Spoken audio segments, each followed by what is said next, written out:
Salut tout le monde! Aujourd'hui, on se retrouve pour une nouvelle vidéo sur les Rolling Stones.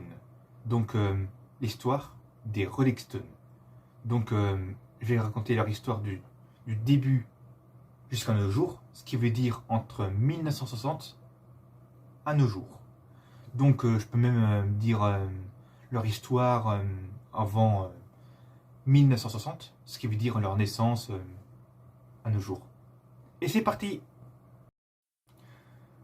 Avant l'histoire des Rolling Stones, je vais vous parler de la naissance de Mick Jagger. Mick Jagger, il est né au Royaume-Uni, dans la ville de Dartford. Il est né le 26 juillet 1943. Aujourd'hui, il a 80 ans. Son ancien époux, c'était Bianca Jagger, mariée entre 1971 à 1978. Aujourd'hui, sa partenaire, c'est Mélanie Emmerich, mariée depuis 2014. Ses petits-enfants, c'est Assisi Lola Jackson, Amba Issy Jackson, Maisie Watson, Zachary Watson. Voilà. Donc ses parents, c'est Basil Fan Sao Jagger et Eva Ansley Marie Scott. Voilà. L'histoire des Rolling Stones. Leur formation du groupe, c'est de 1960 jusqu'en 1963. La création du groupe, le 17 octobre 1961. Donc, Mick Jagger et Keith Richards, ce sont deux amis d'enfance. Ils se sont rencontrés dans la gare de la ville de Dartford. Pendant cette période, ils avaient un ami en commun qui s'appelle Dyke Taylor. Donc, Dyke Taylor était un guitariste qui faisait du Little Blue, donc du Blue Boy, Little Blue, un truc comme ça. Et ensuite, il avait le disque de Chuck Berry et il cotait le best-of de Muddy Water. Donc, à cette période-là, à leur création de leur groupe, ils étaient chez la mère de Mick Taylor pour répéter pendant des jours. Et ils avaient autorisé de répéter. C'est comme ça en fait que leur groupe était créé. Donc là, nous avons les membres des Rolling Stones. Ils sont que 4. Il y a Mick Jagger, ensuite Keith Richards, Charlie Watts, Bill Wyman et un dernier, Brian Jones. Je vais vous lire sur la formation des Rolling Stones et leurs membres. Donc, The Rolling Stones est un groupe de rock britannique. Il est formé en 1962 à Londres par le guitariste et leader original Brian Jones. 1942 à 1969, donc ça doit être sa vie de la naissance jusqu'à sa mort. Ensuite, le pianiste Ian Stewart, 1938 à 1985. Le chanteur Mick Jagger, 1943, et le guitariste Keith Richards, 1943. Les deux c'était en même temps, vu que c'était des amis d'enfance. Voilà. En avril 1962, le Blue Incorporated, groupe monté par Alexis Corner avec leur concert de nombreux musiciens. Donc ils ont joué à ses premiers concerts parmi les musiciens sur scène, donc avec Jack Bruce, Ginger Baker, Charlie Watts et aussi le groupe formé par Brian Jones. Donc voilà, ça c'est leur premier concert. Donc voilà. Et il y avait une histoire à l'époque quand ils sont venus aux États-Unis. Donc, les Rolling Stones avaient fait leur propre concert avec les hippies.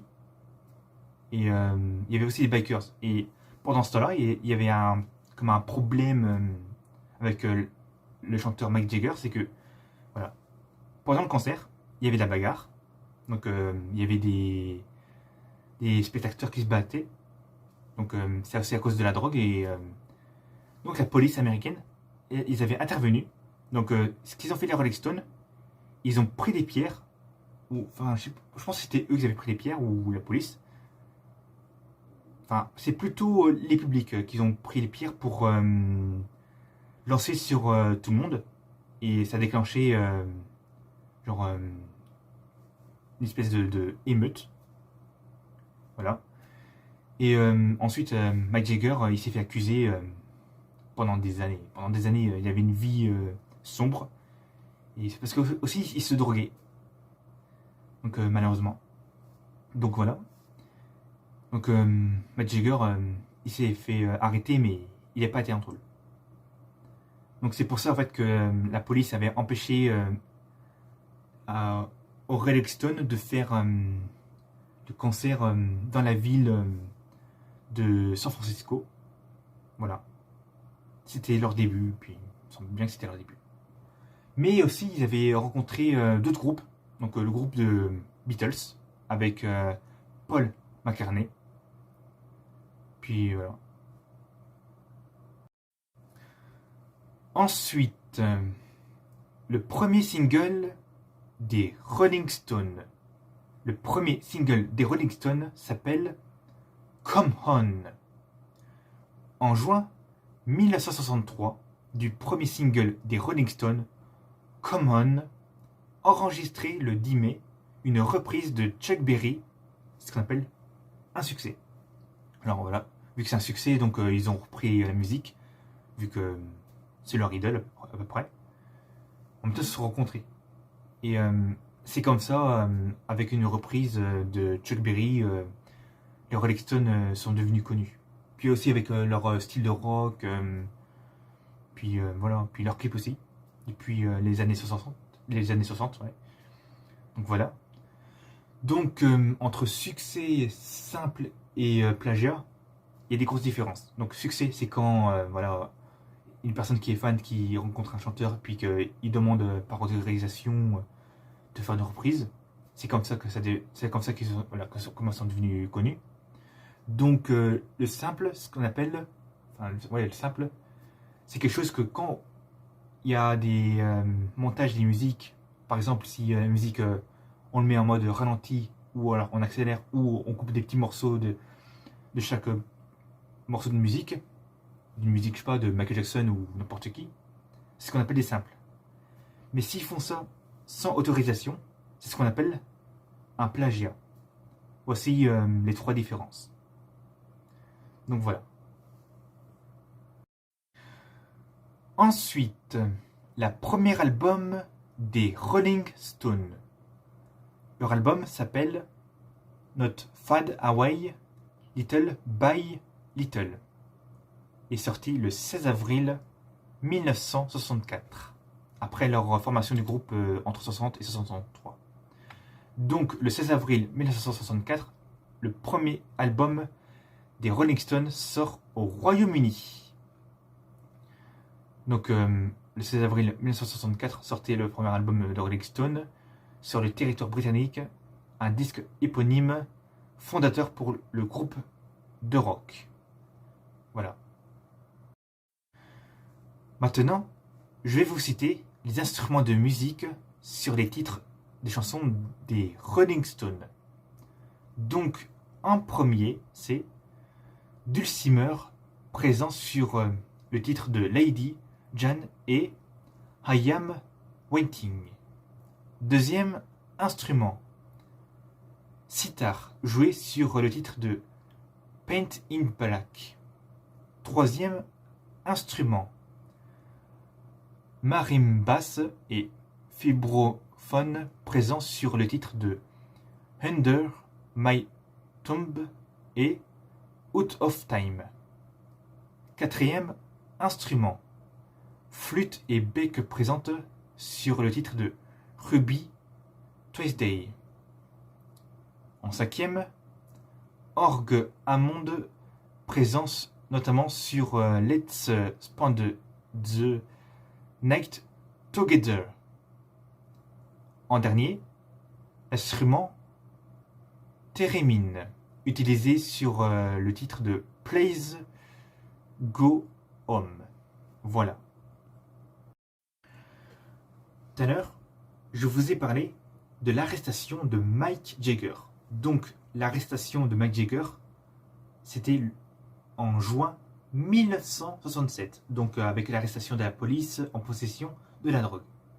Mick Jagger s'est tellement drogué qu'au bout d'un moment, il est devenu agressif et il s'est battu beaucoup avec son groupe. Donc, il y avait à peu près de la bagarre.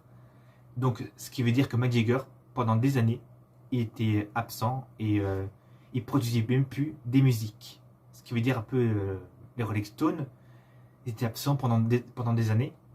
Et à partir des années 90, il me semble, ils étaient de retour. Avec Mick Jagger qui était encore recruté dans le groupe. Donc lui qui était le formateur du groupe avec Keith Richards. Donc là, il y a une question incroyable sur Internet. C'est marqué « Pourquoi la reine n'aime pas Mick Jagger ?» Donc quand je dis la reine, c'est la reine Elisabeth II, qui est morte l'année dernière. Donc la reine aimait sa petite sœur et se faisait beaucoup de soucis pour elle. Durant tout ce temps, elle a jugé que Mick avait une influence néfaste sur elle. Confirme le journaliste Keith Altham, ami de longue date de la superstar dans Mike, Sex et Rock'n'Roll, Jesse, l'été 2012, le livre de Christopher Anderson. Voilà. Donc, nouveau départ et exil. 1971 et 1972. En 1971, les Rolling Stones sortent l'album Sticky Fingers, avec la célèbre pochette fermeture éclair dessinée par Andy Warhol. Wow. Donc, Mick Jagger, pendant son nouveau départ et ensuite l'exil, donc les Rolling Stones, ils ont arrêté de faire la musique pendant à peu près 10-15 ans. Donc dans les années 90 et début 2000, les Rolling Stones ne faisaient plus de musique. Ce qui veut dire que avec le problème de Mick Jagger qui prenait trop de l'héroïne pour se droguer, puis les autres problèmes, voilà. On ne sait pas pourquoi aussi que les Rolling Stones, ils ont arrêté de chanter aussi, avec les problèmes. Donc voilà. Donc là, nous avons Année sombre, entre 1973 à 1989. Donc, dernier album avec Mike Taylor, 1973 à 1974. En 1973, l'inspiration du groupe s'appauvrit. Keith Richards connaît des problèmes du fait de l'héroïne. Donc, avec le propos aussi de Mick Jagger. C'est ça le problème. C'est quand même dommage que Mick Jagger, quand il se drogue, il est devenu assez dangereux, quoi. Puis voilà. Là, c'est la fin de la vidéo. Vous aurez la suite la prochaine fois. Et tchuss, les amis!